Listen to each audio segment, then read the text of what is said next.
Executive functioning skills are critical skills that children need in order to be able to plan, focus attention, remember instructions, and juggle multiple tasks successfully. Many children with autism and other developmental delays lack these skills that come naturally to other kids. So, how can we teach executive functioning skills effectively for our learners?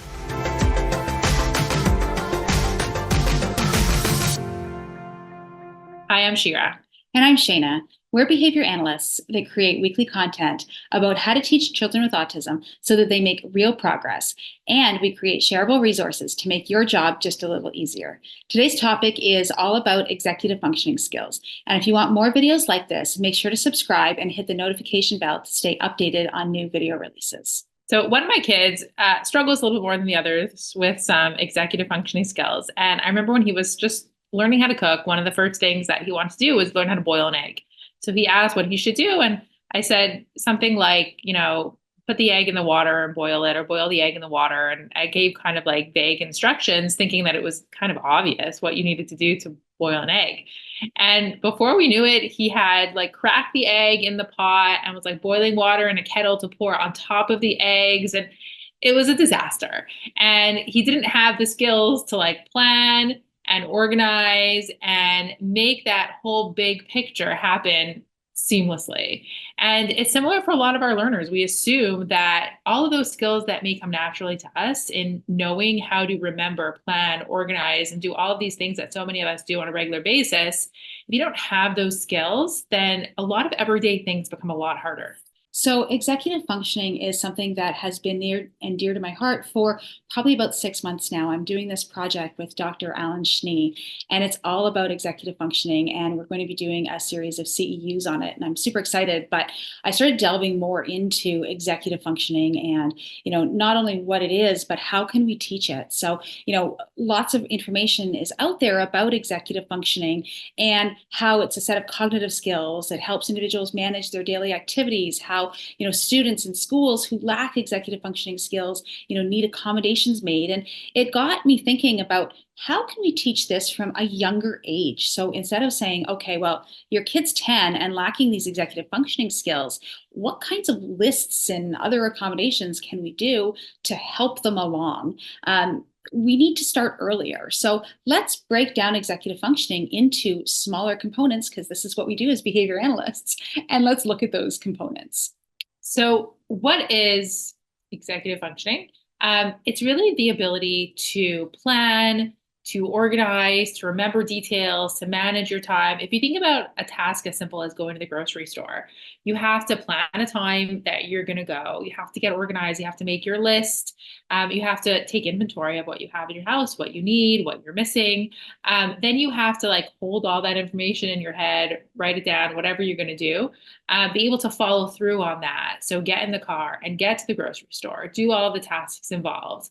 And then the worst part for me is you have to get home and unpack the groceries and put them away, which is so not motivating because like you already did all the hard work. Why should I now have to put it all away? And you have to that whole time stay on task and not forget anything and be prepared and not leave your credit card at home. And there's a lot of things that happen within that sequence that are all executive functioning skills. So, executive functioning is a huge part of life. Not only grocery shopping, but cooking, getting dressed, getting prepared for school, remembering homework that you've got to bring home from school, working, remembering to, return that important email and call that person and do this and do that, all at the same time. So, without executive functioning, I totally understand how people can struggle to complete really simple tasks and reach any type of goal. So, let's break down executive functioning into a variety of skills. So, executive functioning is response inhibition. What we mean by that is really, let's not get distracted by shiny things, right? It's like I go and I get this thing and I'm not doing 40 things along the way, or I don't get distracted, then oops, I forgot that one thing. It also involves working memory. So executive functioning, it's the ability to, for lack of a better word, hold things in your head and remember those things that need to get done. Another one is emotional control. So sometimes having challenging behavior gets in the way of performing skills. So it's being able to contain yourself sometimes when needed, being able to control your emotions. And it's really important for some of our students who really have a lot of skill, but sometimes it's the behaviors that get in the way of that skill. The other one would be sustained attention. It's really being able to attend on something for extended periods of time and not getting distracted. Time on task for sure. Another one would be task initiation, right? So not only do I have to stay on task, but I need to actually start the task in the first place. Planning, so going with the group plan, thinking about all of those things. Again, planning and working memory to me kind of go hand in hand, because as you're planning things, you have to remember what types of things they are to plan. So planning, working memory, and the task initiation all go very hand in hand. Then we have organization. So, like thinking about who has a messy room, who knows where their things are at all times, keeping track of the things that you own. Another one is persistence. So, if you're taught a certain routine or certain sequence and something gets in the way of that, could you persist through that? Could you figure it out and troubleshoot? Flexibility. No, I'm not talking about gymnastics routines here. I'm talking about not being rigid, right? So, if something doesn't go as planned, can you pivot and, be flexible? And I guess flexibility in problem solving, right? So, can you problem solve in that moment as well? And can you look other places for that or develop a new plan? So often we teach skills that are really important. The skill of knowing when the towels are clean or dirty, or some chore needs to get done, is really important. But if you're so focused on knowing if the towels are clean or dirty, but you never teach when to initiate that task. So I initiate cleaning the towels when this happens, or the laundry basket is full, or the dryer beeps. So a lot of these executive functioning skills that happen around a certain skill or task are just as important as that discrete task itself. And, oftentimes as an ABA provider, we start out working on requesting skills, and we work on language skills, and, we work on some self-help skills like brushing teeth, getting dressed, all of that type of thing. And like Shira said, we don't necessarily work on the initiation around all those skills. Like when we say, go brush your teeth, the toothbrush is already out on the counter when I start teaching brushes teeth. So making sure that, the toothbrush isn't there, the toothbrush is where it's supposed to be, and the student has to hunt for the toothbrush. Or, in real life, the brother's toothbrush is there and they have to figure out, oh, that's not my toothbrush. I've got to get the other toothbrush that is mine. So really trying to focus in on those things, but also looking at executive functioning in general and going, okay, so, I've got a student who's 3 or a student who's 4. Let's not wait until the student gets to school to start learning how to follow lists and learning how to do some of these things. Let's break these skills down into like really tiny components and go, okay, sure, a student needs to learn how to follow multi-step instructions because that's part of in executive functioning at school. But what else? So we teach our learners, for instance, like a very beginner learner, we teach them following one-step instructions. So I'm literally knee to knee with them and I'm saying clap your hands, or I'm saying point to this or do this or those types of things, and a student does it and then I go, oh great, one-step instructions is mastered, check that off on the box. But it shouldn't be. It's a program that we can keep, quote unquote, keep open for a while, and we can expand on it. So can a student follow instructions from across the room? Think about it in a classroom situation. So, I've taught students before to follow the instruction, clean up, but I haven't taught it when I was sitting across the room, and then they go to school and the teacher says clean up, and my student doesn't follow that. And because I forgot to teach that instruction from way across the room. And then not only that, add some distractions in, because a classroom environment isn't just me and a student. A classroom environment can be noisy. There's lots of other things going on. So making sure your student can follow instructions from a distance, follow multi-step instructions, and follow instructions in the face of some distractions.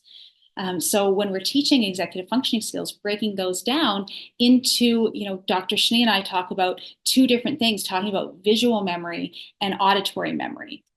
And visual memory is really about following sequences of imitation skills. Can they imitate somebody from across the room? Can they imitate multiple responses? I mentioned following instructions involving multiple steps, but just things like holding things in your head for longer and longer intervals of time. Dr. Schnee, has a program where, you hold up a picture and you say, okay, go find this. And, a student starts off at the table and has to find it in an array of 20, which is hard enough, but then start involving distance with that. So the student has to go find that object eventually across the room. And then he may say, go find this and go find this. And they've got to find two things and go across the room to do it. But not only that, then he'll add in other distractions. So eventually the student has to go find, a green block that's hidden inside, a box full of 40 items. And, you think, well, why is a green block functional? It's functional because they're completing a Lego task or something else that they're doing, and they need a green block for that. But add that into real life, go find your running shoes. They're not where they should be. Someone's taken them and putting them somewhere. Can they seek out those running shoes and stay on task and be persistent enough to get those running shoes? You never really master following one-step instructions. Sorry, there's no tick off the box. But teaching executive functioning for an early learner is really that, is extensions to a skill that you start building. But if there's endless ways that you can continue to teach it and extend it into a way that's going to translate into building executive functioning skills. If you're just teaching receptive labels on a table, realistically, what happens in a classroom setting is they never really have to attend to a table. They have to attend to a wall or a teacher or a board. So extend it that way. There's so many different ways that you could take what we're teaching at a beginner level and introduce some executive functioning skills before mastering it at in a simple way. So, we talked about the visual memory aspect of it. Then you look at the auditory memory aspect of it.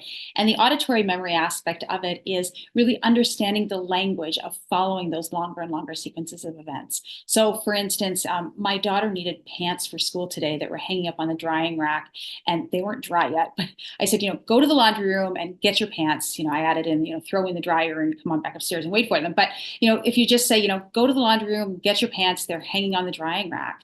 Not only does she have to hold that instruction in her head while she's going to the laundry room, but for some of our students, they need to know what a laundry room is, and they need to know what a drying rack is. So thinking about all that stuff as well, and teaching locations, teaching more and more items of things is really essential to some of this executive functioning skills.